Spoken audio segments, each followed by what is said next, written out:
Namatay man gud siya kagahapon. Unya amo na ta na gid siya pabalsamar ka ng barato ra gyud ta.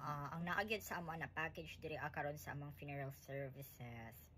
40 milyon. Mahal naman sa kaayo ng 40, walay barato. Ana naman na ma'am kay bisan pagpangutan-on nimo sa other funeral services 40k gyud ang pinakababa na mahatag nila na package.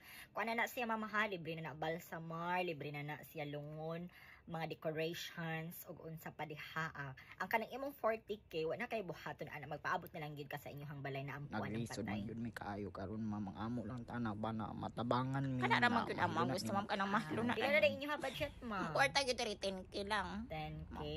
Pangyo alang mi ma'am. Balsamar na.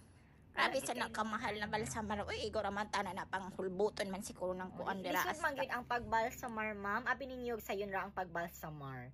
Lisod ang pagbalsamar karon depende sa klase sa patay, sa klase sa lawas na amo ang ibalsamar. Kana bang namatay na itato ma'am? Naa siya tato sa iyang tutoy ma'am duha ka po. Amo pa man gyud na kiskisan kay dili man malangit ang naay mga tato, di man na madawat.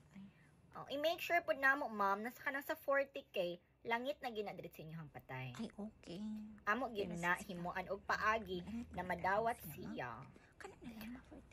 Ma'am, 10k ra man gyud among kwarta diri amang paiguin na lang ni Kung ma'am. 10k lang ang inyong budget ma'am, naaman mi mahatag sa inyo ha bago actually namo ni siya na offer.